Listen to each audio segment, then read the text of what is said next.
इस वीडियो में हम देखेंगे कि फेयर वैल्यू गैप क्या होता है और इसे मार्केट में किस तरीके से अप्लाई करते हैं। तो आप वीडियो को पूरा देखना। अगर आप बीच में छोड़ के जाते हो तो आपको कंफ्यूजन होगा। और मैं आपको इतना बस बोलना चाहूँगा कि एक बार इस वीडियो को पूरा देखो। पूरा देखने के बाद आपको किसी तरीके का कंफ्यूजन नहीं होगा। तो चलो स्टार्ट करते हैं। सबसे पहले तो ये समझो कि जो फेयर वैल्यू गैप होता है वो बनता क्यों है।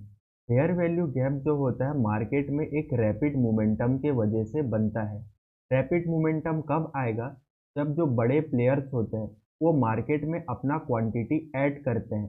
रिटेलर के पास कितना ही पैसा होगा, उसके पास होगा 5 लाख, 10 लाख, 15 लाख। पर जो बड़े प्लेयर्स होते हैं वो लगभग 1000 करोड़, 2000 करोड़, 5000 करोड़ इस तरीके के पैसे से ट्रेड करते हैं। जब भी वो अपना ऑर्डर लगाते हैं तो मार्केट में एक सडन मोमेंटम देखने को मिलता है। और इस रैपिड मोमेंटम के वजह से जो कैंडल्स होते हैं उनके बीच में आपको इनबैलेंस यानी कि गैप देखने को मिलता है। गैप भी किसके बीच में देखने को मिलता है? आपका जो वीक होता है, कैंडल के वीक, उसके बीच में ही गैप बनता है। उसे हम एफपीजी यानी कि फेयर वैल्यू गैप कहते हैं। दो तरीके का होता है। पहला होता है आपका bullish fair value gap, second होता है आपका बेयरिश फेयर वैल्यू गैप। तो इसे आप किस तरीके से ड्रॉ करोगे, आ जाओ समझाता हूँ। अगर आप bullish fair value gap draw करोगे तो आपको देखना है जो फेयर वैल्यू गैप होता है वो 3 कैंडल से मिलकर बनता है। पहला वाला कैंडल का हाई यहाँ पर देखो, ये हमने इसको टच किया, फर्स्ट कैंडल का हाई। और जो थर्ड कैंडल है उसका लो, इसको आपको टच करना है। तो बीच में जो इनबैलेंस हो रहा है इसे ही हम फेयर वैल्यू गैप कहते हैं। इसी तरीके से आपको बेयरिश फेयर वैल्यू गैप भी ड्रॉ करना है। जब डाउन मोमेंटम होता है तो यहाँ पर देखो जो फर्स्ट कैंडल है उसका लो यहाँ पर अपने ड्रॉ करोगे।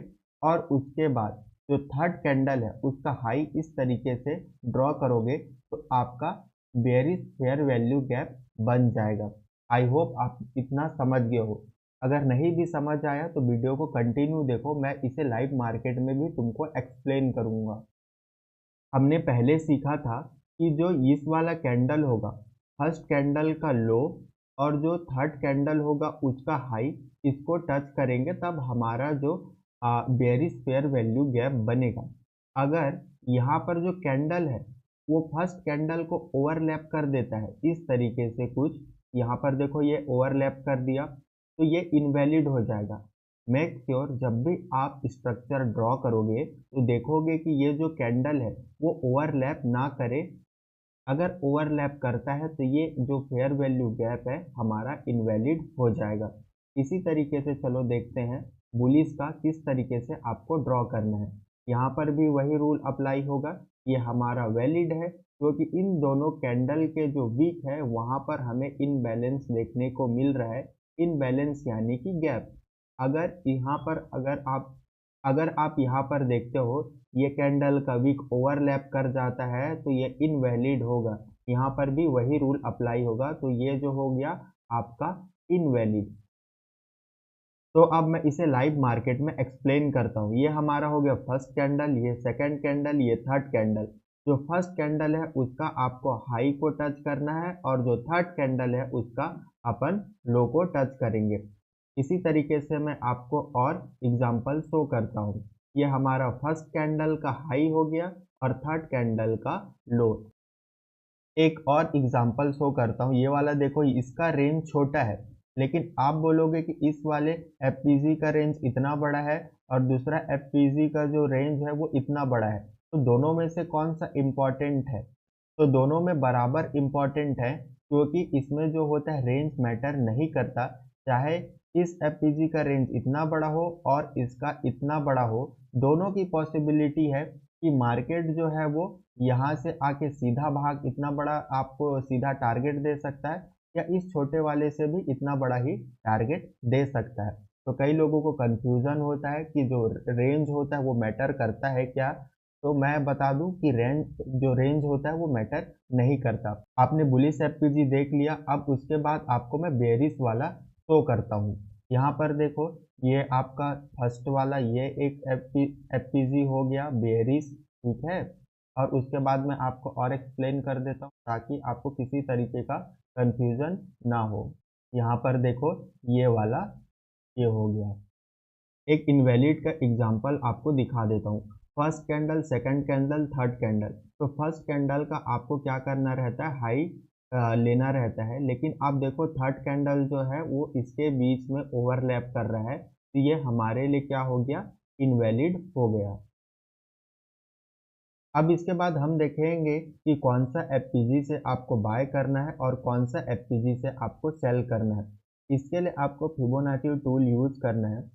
आप देखोगे यहाँ पर आपको फिबोनाची का टूल मिलेगा। तो सबसे पहले हम फिबोनाची रिट्रेसमेंट को यूज करना सीखते हैं। आपको स्विंग लो से लेकर स्विंग हाई के बीच में ड्रॉ करना है। स्विंग लो यानी कि जो मार्केट है एक स्विंग बनाता है, उसका लो को टच करना है और उसके बाद जो हाई होगा उसको टच करना है। कुछ इस तरीके से आपको अप्लाई करना है। तो फिबोनाची का जो सेटिंग होगा वो क्या होगा आपको शो कर देता हूँ। आप यहाँ पर जाना, सेटिंग में इसका ओपन करना, ये आपका सेटिंग कुछ इस तरीके से ओपन होगा।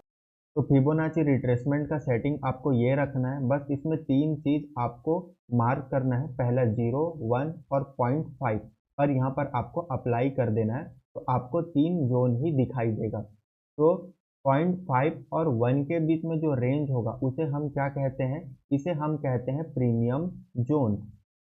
और इसके नीचे का जो जोन होता है 0.5 से लेके 0 के बीच में जो जोन होगा उसे कहते हैं हम डिस्काउंट जोन। ये वाला जोन हो गया आपका डिस्काउंट, ये वाला जोन हो गया आपका प्रीमियम। इसे एक एग्जांपल से समझते हैं।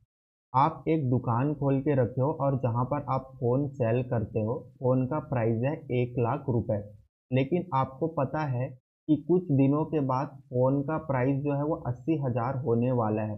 तो आप क्या चाहोगे कि आपका प्रॉफिट हो, आपके दुकान में से आप अपना फोन को जो होता है वो सेल करना चाहते हो, तो आप ट्राई करोगे कि आपका फोन 1 लाख में बिक जाए। ठीक है। तो जो प्रीमियम वाले जोन है, यहाँ पर जो भी एफपीजी बनेगा, यहाँ पर जो भी एफपीजी बनेगा आप ट्राई करोगे कि वहां से सेल कर दो। तो इसी तरीके से मार्केट में भी होता है। तो आपको क्या करना है, 0.5 से लेके 1 के बीच में जो भी जोन मिलेगा यानी कि जो एफपीजी मिलेगा वहां से आपको सेल साइड के लिए देखना है। लेकिन अगर आप एक बायर फोन खरीदना चाहते हो तो आप क्या करोगे, आप डिस्काउंट में आने का वेट करोगे। तो इसी तरीके से डिस्काउंट जोन से आपको जो है क्या करना है, आपको बाय करना है, यानी कि 0.5 से लेके 1 के बीच में जो भी एफपीजी बनेगा वहां से आपको क्या करना है, बाय करना है। कुछ इस तरीके से आप अगर यहाँ पर आपका पीजी मिलेगा तो आप बाय साइड के लिए देखोगे। यहाँ पर आपको स्विंग लो इस वाले जोन से लेकर इस वाले जोन तक ड्रॉ करना है। ये हमारा प्रीमियम जोन हो गया। यहाँ पर देखो आपको यहाँ पर एक एफपीजी देखने को मिल रहा है। अब इसको ये टच करने के बाद देखो ये वाला जो जोन है, मार्केट यहाँ को इस वाले एफपीजी को टच किया, उसके बाद एक बहुत अच्छा मोमेंटम देखने को मिला है ये वाला। अगर हम यहाँ पर एंट्री प्लान करते शॉर्ट साइड में तो ये हमारा एंट्री होता और हमारा जो स्टॉप लॉस है ये है इस वाली जोन पर। और यहाँ पर हमको लगभग कितना मिल रहा है, 1:15 16 मिल रहा है, पर इतना कैप्चर करना प्रैक्टिकल नहीं है, लेकिन आपको इस पर अच्छा खासा ट्रेड देखने को मिलेगा। पर हर बार काम करें ऐसा जरूरी नहीं। तो कौन सा फेयर वैल्यू गैप जो हो ज़्यादा इम्पोर्टेंट है, चलो समझाता हूँ। आई होप आपको ये समझ आ गया है। इसी तरीके से आपको ये जो डिस्काउंट जोन है उससे आपको बाय करना है, जिस तरीके से हमने प्रीमियम जोन से सेल किया था। कौन सा एफपीजी जो होता है वो इम्पॉर्टेंट होता है ये समझते हैं। जब ब्रेक ऑफ स्ट्रक्चर यानी कि ये एक कंटिन्यूअस पैटर्न है, मार्केट कुछ इस तरीके से बन रहा है और यहाँ को ब्रेक कर रहा है तो हम ब्रेक ऑफ स्ट्रक्चर कहते हैं। और ये आईडीएम क्या होता है, यहाँ से जो पुल बैक लेता है उसे हम आईडीएम कहते हैं। तो यहाँ पर जो बॉस और आईडीएम अगर ये आपको नहीं पता है तो कोई बात नहीं, आप ये समझो कि जो रिसेंट स्विंग होता है उसके बीच में जो एफपीजी बनता है, तो जो रिसेंट फर्स्ट एफपीजी होगा वो सबसे ज़्यादा इम्पोर्टेंट होगा। जो बीच में बनता है उसे आपको इग्नोर करना है, ठीक है? और जो लास्ट वाला एफपीजी होगा वो भी इम्पोर्टेंट होगा। तो कुछ इस तरह से आपको प्लान करना है। मैंने क्या समझाया? जो फर्स्ट वाला रिसेंट एफपीजी होगा वो इम्पोर्टेंट होगा और लास्ट वाला बीच वाले को आपको इग्नोर करना है। अगर देखो 2 कैंडल के बीच में यहाँ पर एक एफपीजी बन रहा है और इस 3 कैंडल के बीच में मान के चलो यहाँ पर एक एफपीजी बन रहा है यहाँ पे, ठीक है? यहाँ पर एक बन रहा है, कुछ इस तरीके से दिख रहा है। तो ये जो बीच वाला ज़ोन होता है ना, यहाँ पर वो कलर को चेंज, ये वाला मतलब जब 2 एफपीजी जो हो रहा है आपका क्या कर रहा है, ओवरलैप कर रहा है, तो इसको बोलते हैं बी पी आर, यानी कि बैलेंस प्राइस रेंज। यहाँ पर जो होता है वो चांस होता है कि मार्केट अच्छी तरीके से रिएक्ट करे। तो इसे मैं लाइव मार्केट में समझाता हूँ ताकि आपको अच्छी तरीके से समझ आए। अगर आप बीपीआर खोजने लगोगे तो आपको काफ़ी टाइम लगेगा, तो मैं आपको एक इंडिकेटर बता देता हूँ। आपको इंडिकेटर में जाना है, सर्च करना है बीपीआर, ठीक है? ये हो गया।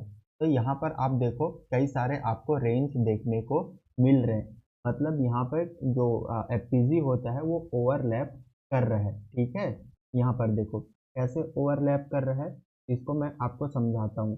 ये वाला एक हमारा क्या हो गया, ये एफपीजी कलर चेंज कर देता हूँ। ये वाला एक आपका हो गया बाय साइड का।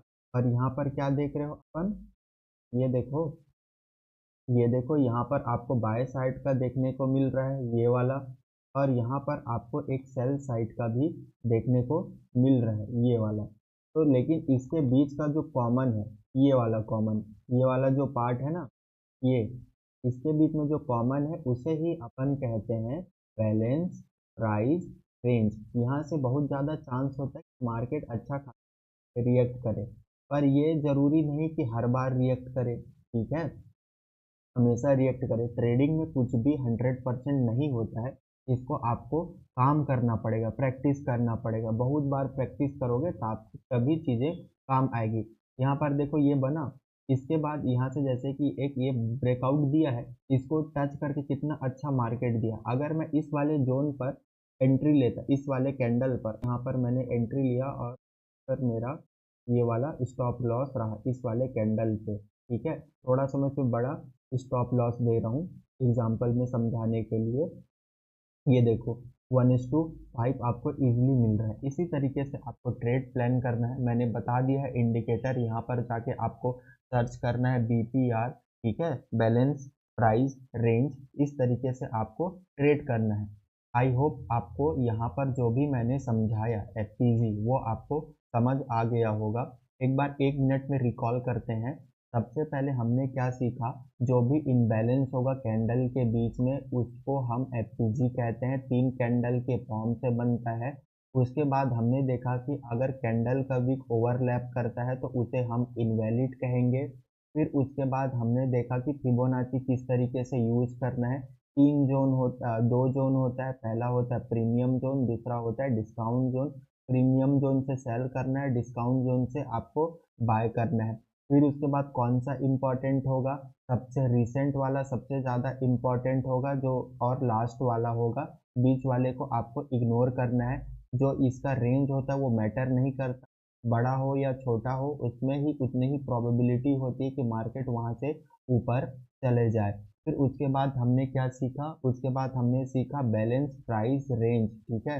यानी कि 2 एफपीजी ओवरलैप कर रहे हैं तो वहाँ से मैक्सिमम चांस मार्केट में हमें एक अच्छा खासा ट्रेड देखने को मिल सकेगा। ये सब हमने कवर कर लिया।